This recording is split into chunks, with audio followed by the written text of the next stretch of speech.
Good evening dear friends, सभी लोग कैसे हैं। उम्मीद है आप सभी लोग अच्छे हैं और आपकी तैयारी एकदम जानदार शानदार तरीके से चल रही होगी।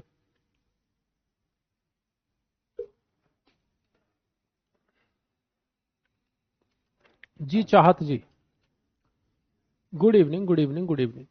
देखिए,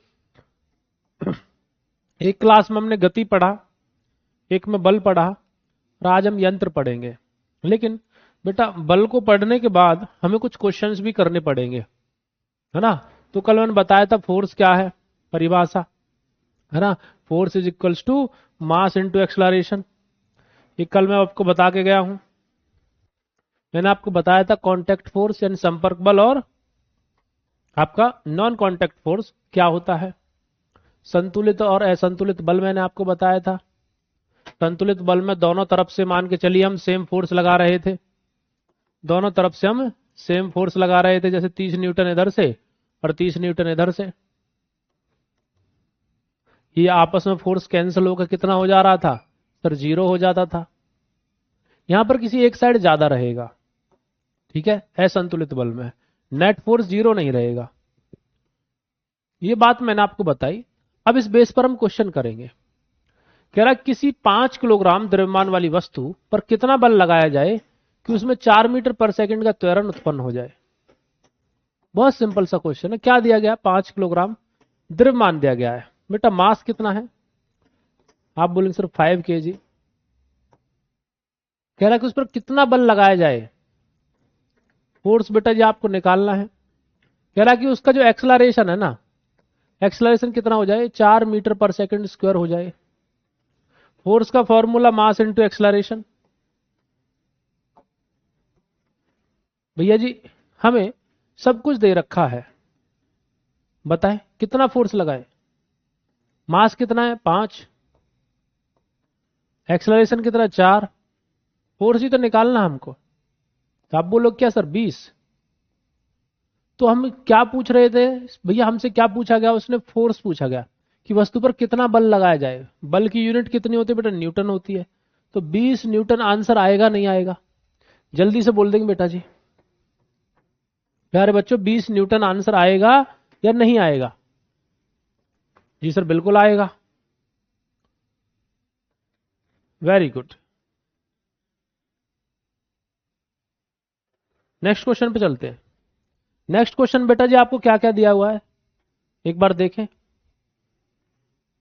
जल्दी बताएं। कह रहा है कि एक 10 केजी के भारी बक्से पर, पहले बक्सा ही बना लो। ये जो बक्सा है इसका वजन 10 केजी है।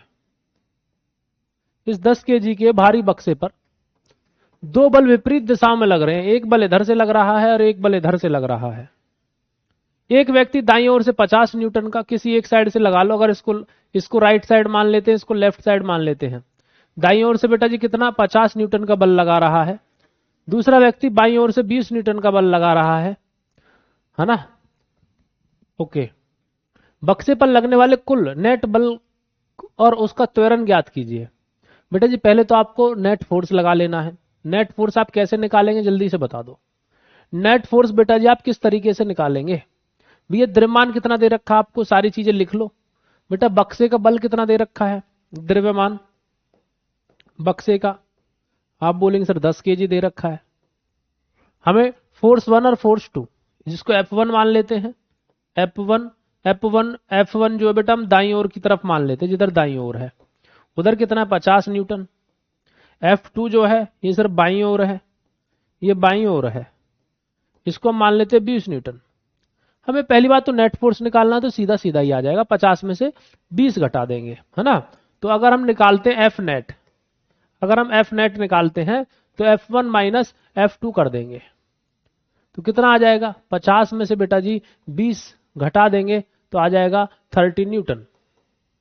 कितना आ गया प्यारे बच्चों, 30 न्यूटन। फिर वो कह रहा है कि एक्सलरेशन भी निकालना है। तो एक्सलरेशन के लिए force is equals to mass into acceleration. Force कितना आ गया बेटा, 30 न्यूटन आ गया, है ना। मास कितना है बक्से का, आप बोलेंगे सर जी 10 केजी है, इनटू में एक्सलरेशन, ये गुना में इधर भाग आ जाएगा तो इससे भाग कर देंगे, इधर सिर्फ एक्सलरेशन बचा। 10 से इसको भाग करेंगे तो कितना आ जाएगा 3। एक्सेलरेशन आ जाएगा बेटा जी कितना 3। एक्सेलरेशन आ जाएगा 3। एक्सेलरेशन को 3 मीटर पर सेकंड स्क्वायर आप लिख देंगे। तो एक्सेलरेशन कितना आ गया, जल्दी बोल दें बेटा, 3 मीटर पर सेकंड स्क्वायर, क्योंकि एक्सेलरेशन की यूनिट मीटर पर सेकंड स्क्वायर होती है। तो 30 तो आपका आ जाएगा नेट फोर्स। ये बेटा जी कितना, ये क्या था नेट फोर्स, और ये हमारा क्या है एक्सेलरेशन है। कह रहे यदि किसी वस्तु का द्रव्यमान कितना है 15 केजी है, द्रव्यमान लिख लिया प्यारे बच्चों 15 केजी है, ओके सर। तो पृथ्वी द्वारा उस पर लगाया गया गुरुत्वाकर्षण बल, जिसे वस्तु का भार भी कहते हैं, कितना होगा। मान लीजिए कि जी ग्रेविटेशनल जो एक्सेलरेशन जिसको 9.8 कहते हैं वो 9.8 मीटर पर सेकंड स्क्वायर है, ठीक है। तो आपसे क्या पूछ रहा है बेटा जी, ये चीजें तो आपको दे रखी हैं, आपसे पूछ रहा है कि पृथ्वी द्वारा उस पर लगाया गया गुरुत्वाकर्षण बल, यानी जिसको आप कहते हैं gravitational force. Gravitational force, gravitational force कितना होगा, ये बेटा जी आपसे पूछ रहा है कि ग्रेविटेशनल फोर्स कितना होगा, जिसको हम गुरुत्वाकर्षण बल कहते हैं। गुरुत्वाकर्षण बल जिसको हम कहेंगे, ये गुरुत्वाकर्षण बल कितना रहेगा, ये आपसे एग्जामिनर पूछ रहा है, ये चीजें हमको दे रखी हैं, तो जल्दी से बता दे बेटा जी। देखिए मास दे रखा है, एक्सेलरेशन दे रखा है, फॉर्मूला लगाएंगे भैया, फॉर्मूला लगा दो,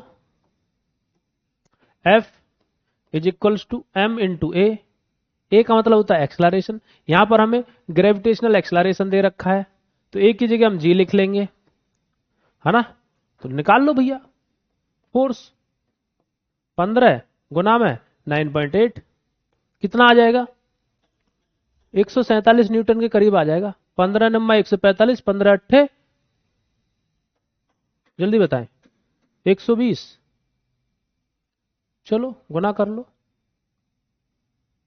सीधा सीधा कर लो भैया जी। 15 को गुना कर दो 10 से, कितना आ जाता है सर जी 150 आ जाता है। अब 15 को गुना कर दो 0.2 से, कितना आ जाता है 15 दूनी 30, यानी कि 3 आ जाएगा। 3 को घटा दो इसमें से तो 147 आ जाएगा, है ना। आपको ये कैलकुलेशन समझ नहीं आ रही तो आप सीधा 9.8 से गुना कर लेना, 15 इंटू 9.8 आ जाएगा बेटा जी 147 न्यूटन। 147 न्यूटन आंसर है, कितना आंसर है 147 newton. Very good Leena Purwal. Next पर आ जाओ, देखिएगा कह रहा है ये कार ऑफ मास 1000 केजी। बेटा जी कार का जो मास है वो 1000 केजी है, 1000 किलो है। Start from rest and attains a velocity of 20 metre पर सेकेंड इन 5 सेकेंड, यानी बेटा जी u जो है वो 0 मीटर पर सेकेंड है, और बेटा जी v जो है वो कितनी है 20 मीटर पर सेकेंड है, और इसमें जो टाइम लिया गया बेटा जी वो टाइम कितना है 5 सेकेंड है। Find the force exerted by cars engine, यानी कि कार के इंजन ने बेटा जी कितना बल लगाया कि वो 5 सेकंड में ही 20 मीटर पर सेकंड की स्पीड से कार जो है आपकी दौड़ पड़ी। Is that clear. फॉर्मूला क्या लगेगा जल्दी से बता दो बेटा। सबसे पहले हमें क्या निकालना पड़ेगा, सबसे पहले हमको एक्सेलरेशन निकालना पड़ेगा बेटा जी। सबसे पहले हमको निकालना पड़ेगा एक्सेलरेशन, और एक्सेलरेशन निकालने का formula v minus you upon में टी, मैंने आपको बताया है v माइनस यू अपॉन में टी। v कितना है सर 20 है, तो 20 में से 0 घटाएंगे तो वही बात है बेटा 0 ही आनी है। अपॉन में t कितना है बेटा 5 सेकंड है, 5 से इसको काट देंगे तो 4 आ जाएगा। एक्सेलरेशन ही तो निकालना है, 4 मीटर पर सेकंड स्क्वायर आ गया। अब हम फोर्स निकाल लेंगे। अब बेटा जी हम फोर्स निकाल लेंगे। फोर्स क्या है mass into acceleration, mass into acceleration. जी सर बिल्कुल। तो F is equals to mass कितना 1000 केजी इंटू में एक्सेलरेशन कितना लगाया बेटा 4, तो फोर्स कितना आ जाएगा आप कहेंगे सर जी 4000 न्यूटन। 4000 न्यूटन फोर्स आ जाएगा नहीं आएगा, जल्दी से बता दें। क्या मेरे प्यारे बच्चों फोर्स 4000 न्यूटन आएगा नहीं आएगा, जल्दी बोलेंगे बेटा जी। क्या फोर्स 4000 न्यूटन आएगा नहीं आएगा। वेरी गुड अर्चना लीना, सभी का वेलकम, बहुत बढ़िया। कह रहा कि एक 500 ग्राम द्रव्यमान की वस्तु पर बल लगाने से मास कितना बेटा जी? 500 ग्राम है, ध्यान रखेंगे। हाँ, इस ग्राम को तुम अभी से ही केजी में बदल लो, 0.5 केजी है। ठीक है। अब चलो ठीक है, इसी यूनिट में रहने दो, इसी यूनिट में बेटा जी रहने दो, दोनों यूनिट सेम है, इसी यूनिट में रहने दो बेटा। कोई नहीं, देखते हैं क्वेश्चन की डिमांड क्या है। कह रहा कि जो त्वरण है, त्वरण जिसको बोलते हैं एक्सलरेशन, एक्सलरेशन कितना है? 20 सेंटीमीटर पर सेकंड स्क्वायर है। वस्तु पर लगने वाला बल सीजीएस पद्धति यानी डायन में भी निकालना है और एसआई पद्धति न्यूटन दोनों में निकालना है। तो बेटा दोनों की यूनिट को कन्वर्ट कर लो, या तो पहले सवाल को सॉल्व कर लो फिर कन्वर्ट कर लेना। कोई एक काम कर लो, या तो पहले यूनिट को चेंज कर लो बाद में कन्वर्ट कर देंगे, है ना। तो इसको 500 ग्राम ही रहने देते हैं, इसको बेटा 500 ग्राम ही रहने देते हैं। फिलहाल डायन का निकाल लेते हैं, पहले सीजीएस यूनिट में निकाल लेते हैं। अब फोर्स कितना होता है बता दो जल्दी। बेटा जी फोर्स तो होता है मास इनटू एक्सेलरेशन, दोनों का निकाल लेंगे। ठीक है, मास कितना सर? 500 ग्राम है, तो 500 ग्राम ही रहने दो क्योंकि ये भी तो सेंटीमीटर में, वरना मीटर पर सेकंड होता। गुना में 20, कितना आ जाएगा जल्दी बोलो बेटा? 10,000 डायन आ जाएगा, 10,000 डायन। तो ये तो हमने फोर्स निकाल दे बेटा डायन में, यानी कि ये जो फोर्स हमने निकाला है, ये जो एफ हमने निकाला है, ये निकाला है सीजीएस यूनिट में, सेंटीमीटर ग्राम सेकंड यूनिट में। अब बेटा एसआई यूनिट में कर लेते हैं, है ना। तो एसआई यूनिट में करने के लिए हम डायरेक्ट क्या कर देंगे, मैंने आपको लिखवाया है, फॉर्मूला लिखवाया, ध्यान रखेंगे मैंने आपको फॉर्मूला लिखवाया है। अब हम एसआई यूनिट में निकालेंगे, एसआई यूनिट में हम निकालेंगे। तो एसआई यूनिट में निकालने के लिए बेटा जी यहां पर जब आप देखोगे तो मैं आपको फॉर्मूला लिखा के आया हूं कि एसआई यूनिट में कन्वर्ट कैसे करते हैं। 1 न्यूटन कितने के बराबर होता है? 10 की पावर 5 डायन के बराबर 1 न्यूटन होता है। तो आप कर लो बेटा कन्वर्ट, आप प्यारे बच्चे इसको कन्वर्ट कर देंगे, आप इसको कन्वर्ट कर दो भाई। कितना हो जाएगा? 10 की पावर 5 का मतलब समझते हो? जल्दी बोलो, जिसमें बेटा 5 जीरो आ जाएंगी। तो लिख दो 1 newton, newton is equals to 10 की पावर 5 डायन। ओके सर, तो इस 5 डायन को हम ऐसे भी तो लिख सकते हैं, एक एक के पीछे 5 जीरो, है ना। इतना डायन लिख सकते हैं नहीं लिख सकते? जी सर बिल्कुल लिख सकते हैं। अब हमारा डायन कितना आया है? 10,000 आया है। तो 10,000 अपॉन में बेटा जी 1 लाख कर देंगे हम, 1 लाख कर देंगे। 4 जीरो यहां से कट जाएंगे, 4 जीरो यहां से कट जाएंगी। कितना आता है बेटा जी? 1 अपॉन में 10 आपका आ रहा होगा। कितना आ रहा फोर्स? फोर्स कितना निकल के आया बेटा जी? आप बोलेंगे बेटा फोर्स निकल के आया 1 अपॉन में 10, 1 अपॉन में 10, 1 अपॉन 10 का मतलब क्या है इसको? आप बोल देंगे सर जी फोर्स यानी कि बल कितना हो गया? 0.1 न्यूटन हो गया, इतना न्यूटन हो गया। तो आपने दोनों में बता दिया उसको, आपने कह दिया भाई देखो न्यूटन में भी बता दिया और सीजीएस यूनिट में भी मैंने आपको बता दिया। ठीक है, हाँ आ जाओ, या फिर दोनों को चेंज करके करते वही बात हो जाती है। आप एक को सॉल्व कर लो, दूसरा ये फॉर्मूला लगाओ, बात खत्म। अब बात करेंगे बेटा मशीन्स की। What is machine? Very good Ashok Kumar, Jyoti Yadav, सभी का वेलकम। भाई मशीन क्या है? एक ऐसी डिवाइस है जो लगाए गए बल के परिणाम, परिणाम कह रहा हूं, परिमाण यानी कि मैग्नीट्यूड या दिशा यानी कि डायरेक्शन को बदलकर हमारे काम को आसान कर देती है, तेज कर देती है, सुविधाजनक बना देती है। इसकी सहायता से कम बल लगाकर अधिक भार उठाया जा सकता है। ठीक है भाई, कोई भी चीज मशीन है जिसकी वजह से हम बहुत कम बल लगाते हैं। अब साइकिल है, आप पैदल जाओगे बहुत समय लगेगा, लेकिन साइकिल के पैडल को धीरे धीरे मारोगे, साइकिल बहुत दूर तक घूमते हुए जाएगी। तो ये क्या हो जाएगा? जल्दी बताओ, सर ये मशीन हो गई। क्या हो गई? मशीन हो गई। तो मशीन ने हमारा काम कैसा किया बेटा जी? आसान किया। अब कुछ महत्वपूर्ण शब्दावली जो इसमें यूज होंगी, कह रहा है एक तो होता आयाम, जिसको प्रयास भी कहते हैं, एफर्ट, जिसको प्रयास भी कहते हैं बेटा, एफर्ट। ये कल भी मैंने बताया, मैं फिर बता रहा हूं। कह रहा मशीन को चलाने के लिए हमारे द्वारा लगाया गया बाहरी बल, उसको हम कहते हैं प्रयास। जैसे कि किसी मशीन को चलाने के लिए, घुमाने के लिए मैंने अपने हाथ से बल लगाया, चाहे किसी मशीन को चलाने के लिए मैंने जनरेटर चलाया, जनरेटर ने बिजली उत्पन्न करी, उसने उस मशीन को चलाया। ठीक है, ओके। भार बेटा लोड, कह रहा मशीन द्वारा उठाया गया वजन या दूर किया गया अवरोध। कुछ मशीन ऐसी होती है ना जो किसी चीज को सामने से हटा रही होती हैं, जो भी रुकावट होगी।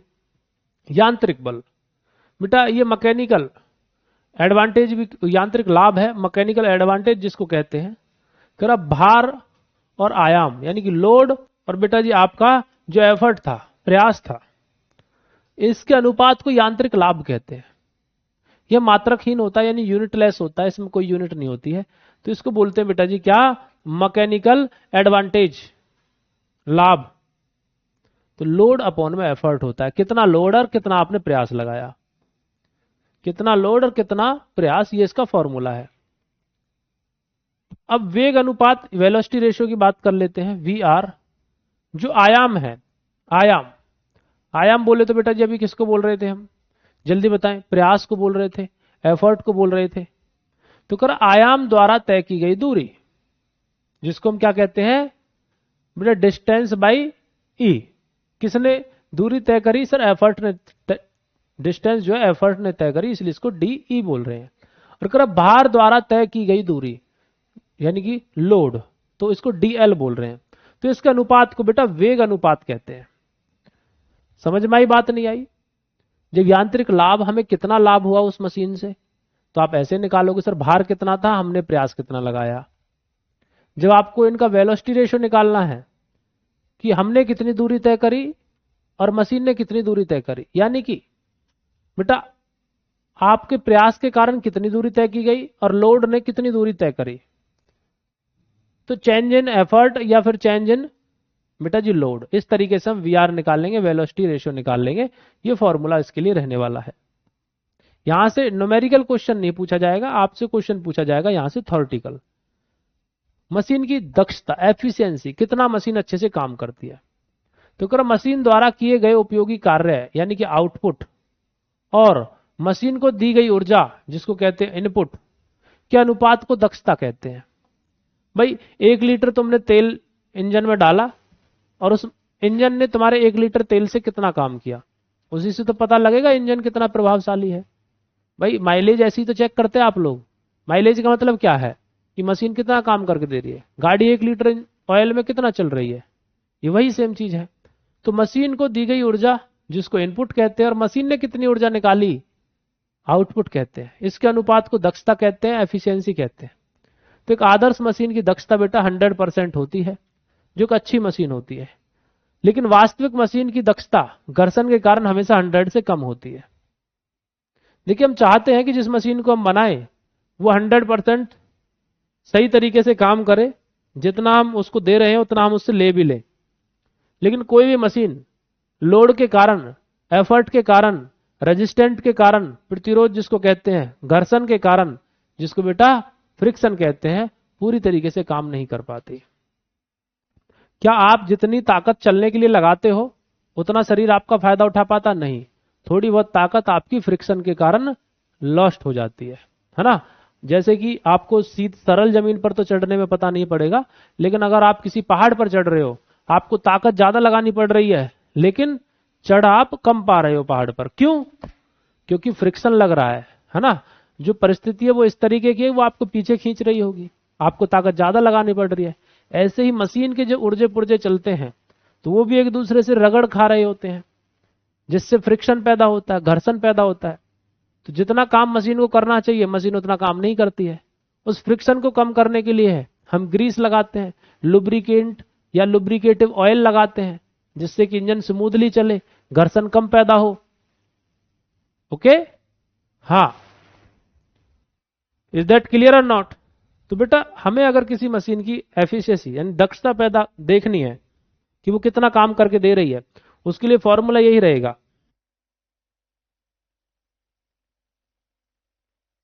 M A upon V R. तो मैकेनिकल एडवांटेज जिसको हम क्या कहते हैं, यांत्रिक लाभ कहते हैं, जिसको हम यांत्रिक लाभ कहते हैं, और वेलोसिटी रेशियो, वेलोसिटी रेशियो यानी बेटा गति की दर, इसके अपॉन में करके 100 से बेटा जी हम मल्टीप्लाई कर देंगे, यानी परसेंटेज निकाल लेंगे कि मशीन कितना काम कर रही है। अब मैंने आपको मैकेनिकल एडवांटेज निकालना भी बता दिया बेटा जी, भार कितना है और एफर्ट कितना है। मैंने आपको वेलोसिटी रेशियो भी निकालना बता दिया कि बेटा डिस्टेंस बाई एफर्ट यानी कि तय की गई दूरी, या फिर आप कह सकते हैं चेंज इन एफर्ट यानी एफर्ट की दूरी, और चेंज इन एल यानी कि लोड की दूरी। इनको मतलब अपॉन में करके आप वेलोसिटी रेशियो निकाल सकते हो। जब ये दोनों चीज आप निकाल लोगे तो आसानी से आप एफिशिएंसी भी निकाल लोगे। अब आते हैं भाई सरल मशीन के प्रकार। कह रहा सरल मशीन 6 प्रकार की होती है। कितने प्रकार की होती है सरल मशीन? न्यूमेरिकल समझ नहीं आ रहा बेटा, न्यूमेरिकल तो अभी समझाया ही नहीं है बेटा। फिजिक्स की ई बुक तो नहीं मिलेगी, ई बुक तो दे रखी ना।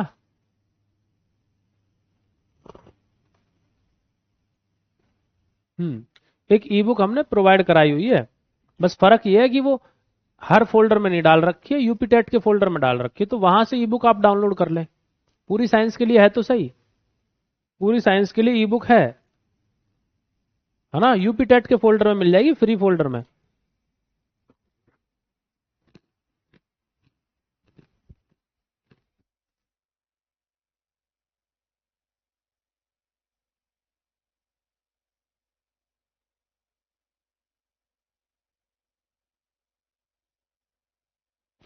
तो सरल मशीन बेटा जी 6 प्रकार की है।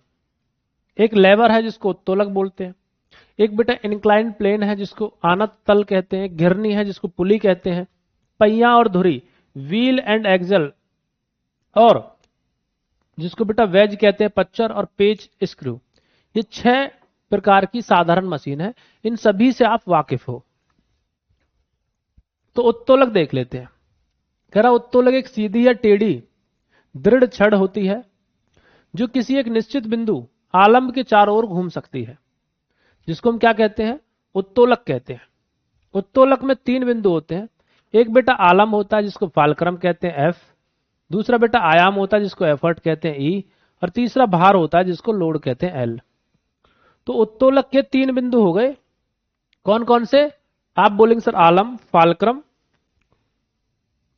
आयाम एफर्ट, और भार लोड। तो मैं अभी इसकी आपको इमेज दिखाता हूं, ठीक है।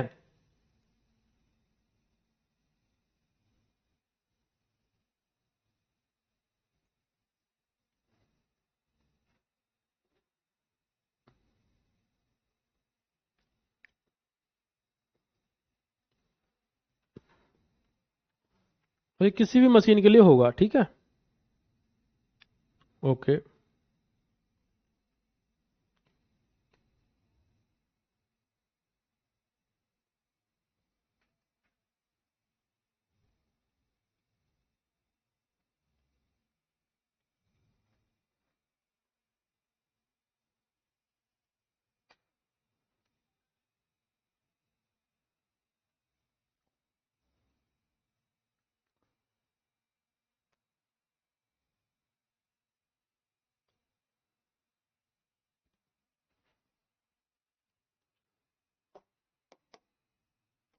तो मशीन है भाई, इसमें लोड दिख रहा है, फालक्रम दिख रहा है, एफर्ट दिख रहा है, एफर्ट कहां लगा रहे हैं, तो ये होता है लेवर। ये क्या बेटा जी? लेवर, जिसको आप कह सकते हैं उत्तोलक, उत्तोलक, ठीक है। ये सरल मशीन है। ये फालक्रम है, फालक्रम जिस पर ये टिका हुआ रहेगा बेटा, हम जिसको हम क्या कह रहे हैं, क्या कहते हैं बेटा जी? फालक्रम को, अच्छा सॉरी ये एफर्ट नहीं, फालक्रम को कहते हैं आलम, एफर्ट को कहते हैं आयाम। इसको आलम लिखेंगे, इसको लिखेंगे आयाम।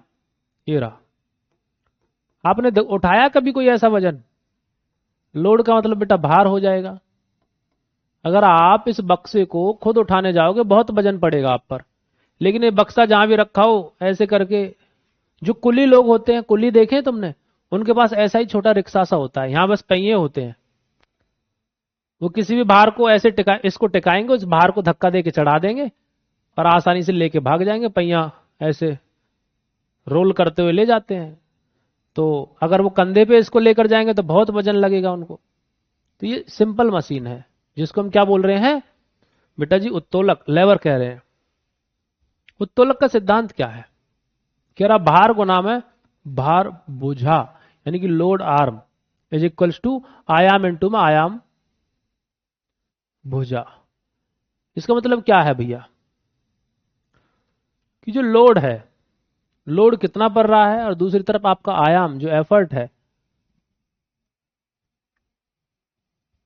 भी देखिए भार है, भार को उठाने में तुमने थोड़ा बहुत अपने हाथ से भी वजन लगाया होगा।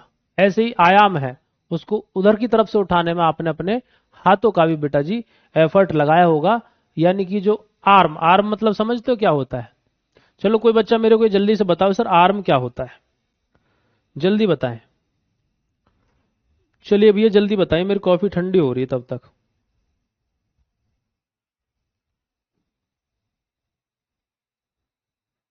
लोड आर्म और एफर्ट आर्म बता दो चलो। है?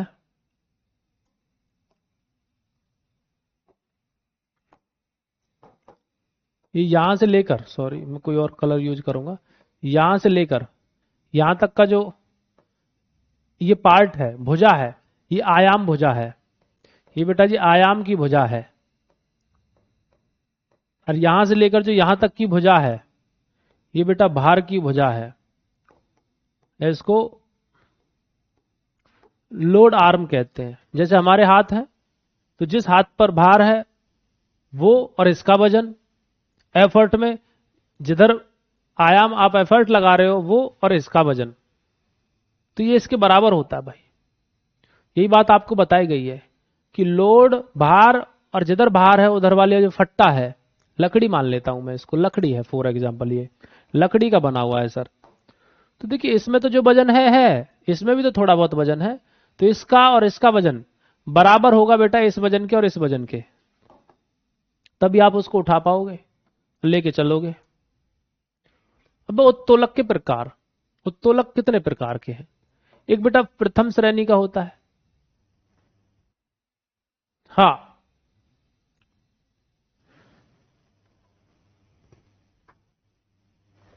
Very good. नाइगर रहाना, ज्योति यादव, शानदार, सभी ने बढ़िया आंसर दिया। इससे आगे चले, जल्दी बताओ भाई।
आवाज चली गई, अरे चलिएगा, बताया कुछ नहीं था, बस यही बोल रहा था कि बेटा ये आपके मैनोमिक है,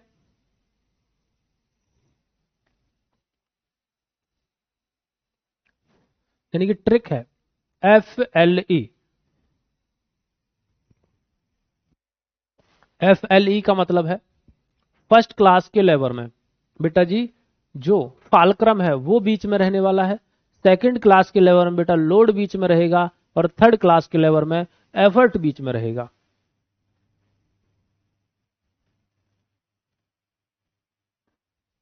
इतनी बात समझ पाए आप?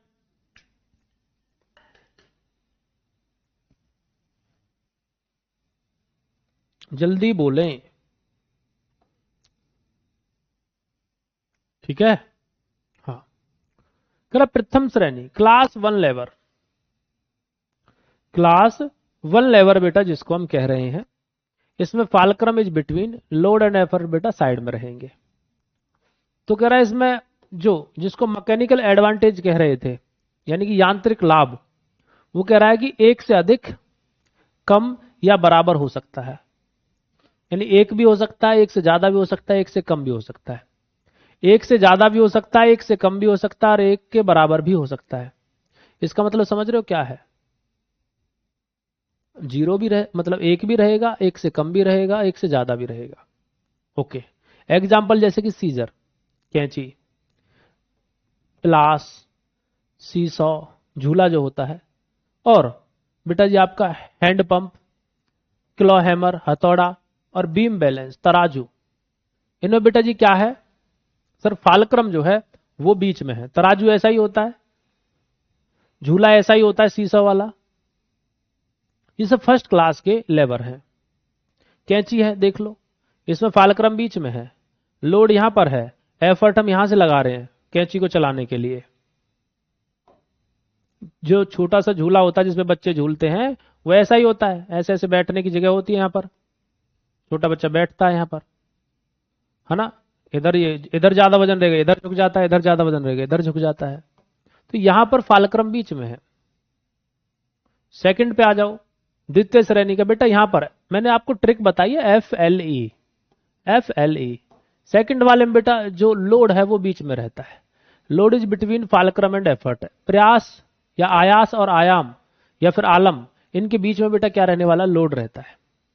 तो यहां पर जो यांत्रिक लाभ हमको मिलने वाला है वो हमेशा एक से अधिक होता है, कम बल में ज्यादा काम करके देता है, हमें ताकत कम लगाते हैं, काम ज्यादा होता है। एग्जाम्पल नट क्रैकर जिसको सरोता बोलते हैं, अखरोट वगैरह तोड़ने के लिए, लेमन स्क्वेजर, हम एक साइड से ही फोर्स लगा रहे हैं, दूसरी तरफ बेटा जी क्या हो रहा है बताओ? लोड कहां पर है सर? बीच में है ना। नींबू निचोड़ने की मशीन जो है सर, व्हील बैरो है, कूड़ा ढोने वाली गाड़ी है, बोतल ओपनर है, ये सब क्या है? इनमें बेटा जी जो लोड है वो बीच में रहने वाला है। इसके देख लीजिए, यहां पर फालक्रम है, यहां पर एफर्ट, हम यहां से एफर्ट लगा रहे हैं, ये फालक्रम में बेटा लोड बीच में रखा हुआ है, सामान बीच में रखा हुआ है, हमने कम ताकत लगाई, काम ज्यादा हो रहा है। तीसरे में बेटा जी ई, यानी एफर्ट बीच में रहेगा, हम एफर्ट बीच में लगाते हैं, ऐसे इसको बीच में से पकड़ते हैं हाथ से, इसको यहां से पकड़ोगे काम नहीं होगा, है ना। हमें यहां से बस साधने के लिए होता है, जो उठाने का काम करते हैं दूसरा हाथ हमारा यहां पर होता है, ऐसे करके जब हम उठाते हैं ऐसे ही तो उठाते हैं। और फालक्रम बेटा ये रहा, लोड यहां पर है, तो एफर्ट बीच में लगाना पड़ता है। ओके, तो ये थर्ड क्लास FLE, यानी कि इसमें जो एफर्ट है बेटा वो बीच में रहेगा, बाहर के बीच में रहता है बेटा जी आपका आयाम। आयाम कहाँ रहता है? बाहर के बीच में रहता है। यहां पर यांत्रिक लाभ लाभ जो हमेशा एक से कम होता है, यानी कि गति बढ़ा देता है बस काम की। ओके, जैसे कि टोंग्स है, चिमटा है, चिमटा को ऐसे करके चिमटा रहता है, घर पे हमारी माताएं बहनें यूज करती हैं ऐसे करके, ये यहां पर इतना ये राउंड सा यहाँ इसलिए बनाया जाता है ताकि इसको कहीं टांग सके, पकड़ सके, है ना, हाथ पीछे ना फिसले। तो लोड हम यहां पर लगाते हैं, लोड हम यहां पर लगाते हैं अपने हाथ से, कि इसको यहां से पकड़ के दबा रहे होते हैं, यहां से या यहां से, तब जाकर ये यहां से दबता है। अब फिर चाहे आपका कोई आलू हो या और भी कोई सब्जी हो, कोयला हो, आंच हो, कुछ भी हो, उसको यहां से हम पकड़ रहे होते हैं। तो इसमें फोर आर्म है, मनुष्य का अग्रबाहु जो ये वाला हाथ है, कौनी से आगे का हाथ है। फिशिंग रॉड, बंसी जिसको कहते हैं, ब्रूम झाड़ू, और स्टेपलर जो पिन लगाने वाला होता है। तो इस सब में क्या है बेटा जी, जो एफर्ट है वो बीच में है, लोड सबसे आगे है, फालक्रम पीछे है। ये तीनों याद रख लेंगे, भूलोगे तो नहीं। अब जल्दी थम्स अप करो बेटा जी, भूलोगे तो नहीं।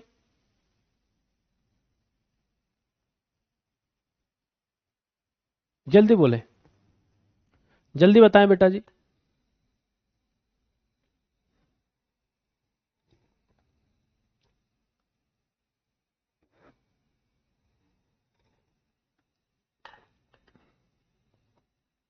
अब आ जाते हैं कुछ और सरल मशीनें। कुछ और सरल मशीनें, जैसे मैंने आपको यहां पर 6 प्रकार की मशीनें दिखाई हैं।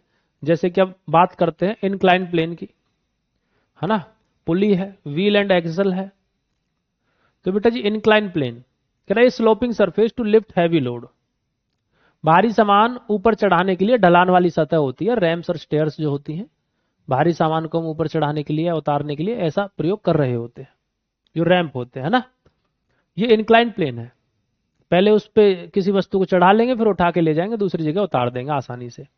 पुली कह रहा पहिया होता है जिस पर रस्सी चलती है, जैसे कुएं से पानी खींचते हैं वो पुली के द्वारा खींचते हैं, कुएं में, क्रेन में, क्रेन में भी पुली होती है।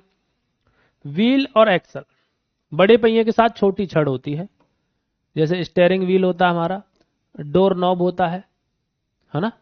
हाँ, तो ये large wheel connected to a small shaft, एक बड़ा पहिया छोटी सी साफट से या रॉड से जुड़ा होता है। वेज बेटा पच्चर कर दो आनत तलों का जोड़, काटने में काम आता है। दिखा देता हूं वेज को, ठीक है। वैसे एक्स है, कुल्हाड़ी है, नाइफ है, चाकू है, ऐसे ही हथौड़ा भी होता है, ठीक है। दो आनत तलों को, दो inclined planes joined back to back, इसका मतलब क्या है, जल्दी बताओ। भाई कुल्हाड़ी है, कुल्हाड़ी में क्या हो रहा होता है, नुकीली रहेगी ऐसे, तो दो इंक्लाइन प्लेन जो हैं ऐसे जुड़े रहते हैं, तब जाके यहाँ चौंच बनती है, तब ये कुल्हाड़ी किस चीज को काटेगी। चाकू का भी जो किनारा रहेगा ऊपर से मोटा रहेगा, थिक, नीचे आके बिल्कुल चाकू भी पैना हो जाता है। तो यहाँ पर दो इंक्लाइन प्लेन आकर जुड़ रहे हैं, और जिससे हम काटने वगैरह का काम कर रहे हैं, ठीक है। करा स्क्रू पेच, करा बेलन पर लिपटा हुआ आनत तल, जैक, नट बोल्ट, बेलन है, बेलन पे क्या लिपटा हुआ है बेटा, इंक्लाइन प्लेन लिपटा हुआ है। या फिर आप ये कह दें कि किसी इंक्लाइन प्लेन पर बेटा जी बेलन लिपटा हुआ है, जैसे कि ये इंक्लाइन प्लेन हो गया, यही तो रहेगा इंक्लाइन प्लेन। और कह रहा है कि इस पे ना क्या हुआ है, ऐसे करके राउंड राउंड करके ये चीज लिपटी हुई है। ऐसे ही स्क्रू होता है, धीरे धीरे ऐसे करके होता है स्क्रू। ऐसे ही तो होता है भाई, आप पेच लेकर आते हो, आप देखना स्क्रू इसी तरीके का होता है। अब आपके एग्जाम के लिए कुछ इंपॉर्टेंट पॉइंट्स। कह रहा कंजर्वेशन ऑफ एनर्जी, कह रहा मशीन ऊर्जा पैदा नहीं करती है बेटा, मशीन तो बस क्या करती है, काम को आसान करती है, केवल बल का रूप या दिशा बदल देती है। हम हैंडल यहां पर घुमा रहे हैं गाड़ी का, घूम कहाँ रहा है, गाड़ी का टायर घूम रहा है, हमने हैंडल को घुमाया, वो एक साफट से वहां जुड़ा हुआ है और टायर घूम रहा है। पूरी गाड़ी में इतना वजन है, तुम हाथ से आगे खड़े होकर ना टायर को पकड़ के मोड़ोगे तो शायद तुम उस पहिए को ना मोड़ पाओ, लेकिन उस हैंडल की वजह से आप आसानी से पूरी गाड़ी के पहिए को घुमा देते हो। यूनिट ऑफ मैकेनिकल एडवांटेज, कह रहा कोई यूनिट नहीं है, मैंने बताया था इसका कोई मात्रक नहीं होता है। फ्रिक्शन, घर्षण की बात कर लेते हैं। घर्षण बेटा हमारी एफिशिएंसी को, मशीन के काम करने की क्षमता को कम करता है। जिस मशीन का घर्षण जितना कम रहेगा वो मशीन उतनी ही ज्यादा दक्षपूर्ण रहेगी, यानी कि अच्छा काम करेगी। तो इसे बढ़ाने के लिए बेटा स्नेहक, लुब्रिकेंट या तेल या ग्रीस का हम उपयोग करते हैं, कि भैया जो घर्षण है कम हो जाए और मशीन की एफिशिएंसी ज्यादा हो जाए, मशीन अच्छे से काम करने लगे। आपकी साइकिल की चेन जब काफी ज्यादा घिर घिर घिर घिर करने लगती है तो आप क्या करते हो, उसमें काला तेल या ग्रीस लगाने की कोशिश करते हो ताकि वो स्मूथ चले। सेम वही चीज है। कह रहा आइडियल मशीन, एक अच्छी मशीन या आदर्श मशीन वह होती है जिसकी एफिशिएंसी 100% हो, लेकिन 100% होती नहीं है। है ना, इसलिए लिखा हुआ है यह सिर्फ एक कल्पना है, यह सिर्फ एक कल्पना है बेटा। क्यों है? क्योंकि थोड़ी बहुत तो एनर्जी घर्षण की वजह से बेटा खत्म हो ही जाती है, क्योंकि घर्षण नहीं होगा तो मशीन काम ही नहीं करेगी, थोड़ा बहुत तो घर्षण होना पड़ेगा। भाई मैं तुमसे कहूं इस फर्श पर वहां चल के जाओ, और ये फर्श इतना चिकना है, इतना चिकना है कि तुम पैर रखते ही फिसल जाओ, तुम क्या कहोगे मिस्त्री से? भाई इन टाइलों को उखाड़ो, इन पे तो हम चल ही नहीं पा रहे, थोड़ा सा इनको खुरदरी वाली टाइल लगाओ जिससे कि हम चल पाए। ठीक है, तो अगर फ्रिक्शन नहीं होगा तो ना तुम काम कर पाओगे ना ही मशीन काम कर पाएगी। तो थोड़ा बहुत फ्रिक्शन होता है जिसकी वजह से मशीन जितना हम काम चाहते हैं उससे थोड़ा कम काम करती है, यानी कि 100 की जगह 98 कर लेगी, 99 कर लेगी, 95 कर लेगी, लेकिन 100% कभी भी कोई मशीन काम नहीं करती है जितना हम उसके पीछे ऊर्जा लगा रहे होते हैं। ठीक है, हाँ सर समझ नहीं आ रहा अजय बेटा। बेटा पहली बार पढ़ रहा, पहले तो ये बता दे, पहली बार पढ़ रहा है क्या? जल्दी बताएं बेटा। ये सारी चीजें वेज हैं, ये सारी चीजें वेज हैं बेटा जी, जो मैं अभी लगा रहा हूं आपके लिए भेज रहा हूं, ये सारी चीजें वेज का एग्जाम्पल है ना। यहाँ अभी नाम यूज लिया गया था वेज, वेज कह रहा एक्स है, नाइफ है, ये सब वेज का ही तो है एग्जाम्पल। मैं आपको कितनी बार बताऊं, और इससे सिंपल टॉपिक तो कोई है ही नहीं। ये सारी चीजें वेज हैं जो काटने के काम आ रही हैं बेटा जी, जो चीजें काटने के काम आ रही हैं वेज हैं, ये वेज है भाई, है ना। हाँ, इसमें क्या होता है देखो, चाकू का बताता हूं मैं। चाकू हो या कुछ और चीज हो तो आप देखना कभी, जो ये आपका चाकू है, चाकू कुछ इस तरीके से रहता है, चाकू कुछ इस तरीके से रहता है। बना दूं चाकू सही में ही? आप बोलोगे सर बना दो। चाकू रहता है बेटा कुछ इस तरीके से, है ऐसे रहता है चाकू का हैंडल, ये सर बिल्कुल रहता है। इसके बाद चाकू बनता है सर ऐसे, है ना, ऐसे ही बनता है चाकू, ये सर चाकू ऐसे रहता है। अब आप जब चाकू को देखोगे ना प्यारे बच्चे, जब आप चाकू को देखोगे तो चाकू का ये वाला किनारा तो रहता मोटा, ये वाला किनारा, लेकिन जब चाकू के इस वाले हिस्से की हम बात करते हैं जिधर से आप काटते हो वो बहुत नुकीला रहता है। यानी कि दो ऐसी सरफेस थी चाकू की, दोनों दीवारों की अगर मैं बात कर लूं, चाकू की दोनों दीवारें ऐसी हैं, लेकिन लास्ट में जाकर उनको ऐसे कर दिया गया है जिससे नुकीला बन जाता है चाकू, इससे फिर आप काट पाते हो किसी भी चीज को। तो इसी को बोल रहे हैं बेटा, दो इंक्लाइंड प्लेन जुड़ जाते हैं बैक टू बैक एक दूसरे से पीछे की तरफ से आके, यानी कि इधर से नुकीला है इधर से नुकीला है, ऐसे जाके जुड़ गए। तभी देखो कुल्हाड़ी के इस हिस्से की बात की जा रही है, इस हिस्से की बात की जा रही है, चाकू के बेटा जी इस हिस्से की बात की जा रही है, इस हिस्से की बात की जा रही है, इसके भी बेटा इस हिस्से की बात की जा रही है, इस हिस्से की, यहां से थोड़ा थोड़ा शार्प होगा, इसके भी इस हिस्से की बात की जा रही है, यहां से मोटा होगा यहां पतला होगा। ऐसे ही कटर जो पेंसिल, ये रबड़ कटर ही बोलते हैं इसको, शार्पनर, तो आप यहां पर देखोगे तो इसका ब्लेड जो है ना, ये वाला जो है, ये वाला पोर्शन इसका नुकीला है, तो इसकी बात की जा रही है। ये थी मशीन्स जो हमने आज कंप्लीट कर ली। कल हम क्या कंप्लीट करेंगे जल्दी से बताओ, कल हम कौन सा टॉपिक पढ़ रहे होंगे प्यारे बच्चों? हम कल पढ़ेंगे एनर्जी, कल हम पढ़ेंगे बेटा जी एनर्जी। ठीक है सर, आप लिख कर पढ़ाएं बेटा, लिखने के मैं चलो कल लिख कर पढ़ा दूंगा, फिर मुझसे मत कहना कि सर डिस्टरबेंस हो रहा है। ठीक है, हाँ, क्योंकि लिखने में मुझे दोनों लैंग्वेज लिखनी पड़ेंगी, पहले इस चीज को हिंदी में लिखोगे फिर इंग्लिश में लिखोगे, कोई एक चीज मैंने हिंदी में ना लिखी, कोई एक चीज मैंने इंग्लिश में ना लिखी, फिर तुम ये लोग कहोगे कि सर हिंदी में छोड़ दिया इंग्लिश में छोड़ दिया, फिर मेरा पूरा ध्यान आपको समझाने की बजाय मेरा पूरा ध्यान लिखने में लगा रहेगा, सजाने में लगा रहेगा। पहले हेडिंग लिखो, हेडिंग को भी हिंदी इंग्लिश दोनों में लिखो, पेन पेन के कलर चेंज करने में ही रह जाऊंगा मैं।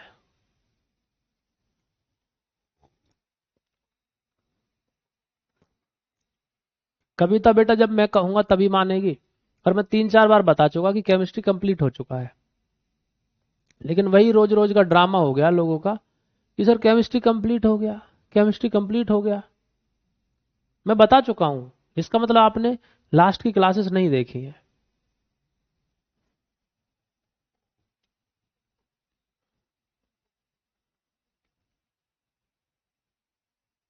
कल प्रैक्टिस क्लास, हाँ मैं बताना भूल गया।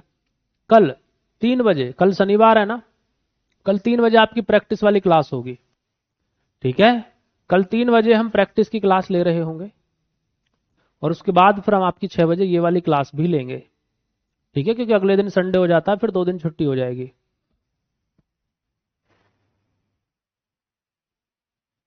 बेटा तुम इस बात को क्यों नहीं समझते? आप ऑनलाइन पढ़ रहे हो, ऑनलाइन आप किस लिए पढ़ रहे हो? ताकि आपका समय बचे। समय आप कैसे बचा सकते हो? सर ठीक है, हम 2 घंटे इंस्टीट्यूट जाने के पहले लगाया करते थे, 2 घंटे आने के लगाया करते थे, 3-4 घंटे तो आने जाने में खर्च हो जाया करते थे शहर के जिस किसी भी इंस्टीट्यूट में तुम पढ़ते। या फिर हम बाहर रह रहे हैं तो कमरा लेके रहते, उस पैसे को हमने बचाया है। हमने मतलब तुम लोगों ने, जो स्टूडेंट है, मैं स्टूडेंट की बात कर रहा हूँ। तो स्टूडेंट ने ऑनलाइन वाला प्लेटफॉर्म चूज करके अपने बहुत सारे पैसे बचाए हैं, बहुत सारा समय बचाया है। तो जब आपने इतना समय बचाया तो हम भी आपको कुछ समय बचा रहे होते हैं। हम क्यों फिर ऑफलाइन वाले टीचर्स की तरह जैसे वो बोर्ड पे चौक से या मार्कर से लिखते हैं, और जो चीजें एक बार लिख दी और मिटा दी फिर उसको दोबारा नहीं देख सकते। हम यहाँ पर तुमको दोबारा भी दिखा देते हैं, बेटा देखो ये चीज यहाँ बताई है, ये चीज यहाँ बताई है। तो इस टेक्नोलॉजी का बेटा फायदा उठाओ। आज के समय में जो जितना ज्यादा फायदा उठा लेगा टेक्नोलॉजी का, वो उतना आगे निकल जाएगा। मैं मानता हूं कि लिख कर पढ़ना अच्छा लगता है बेटा, मुझे भी बहुत अच्छा लगता है, मेरी राइटिंग इतनी सुथरी आती है लिखने से, मुझे अपनी पीडीएफ को देख के मजा आ जाता है, ऐसा लगता है जैसे किसी और से पीडीएफ बनवाई हो। लेकिन मजबूरी है बेटा, आपका सिलेबस भी समय से कंप्लीट कराना है। कल बेटा केमिस्ट्री के पूरे 100 क्वेश्चन लेकर आने वाला हूं मैं। कल केमिस्ट्री के पूरे 100 क्वेश्चन लेकर आने वाला हूं यूट्यूब पर। टीचिंग एग्जाम TWA पर केमिस्ट्री के कल हम 100 क्वेश्चन कर रहे होंगे। ठीक है, हाँ कल केमिस्ट्री के 100 क्वेश्चन कर रहे होंगे, तो सभी बच्चों को जुड़ना जरूरी है। ओके, बाकी ग्रुप में अगर आप जुड़े हो तो ग्रुप में लिंक डलवा देंगे वीडियो का जब स्टार्ट होगी। Love you, take care, bye bye, Ram Ram, Sat Shri अकाल, आदाब, नमस्कार। मिलते हैं आपसे नेक्स्ट सेशन में। धन्यवाद।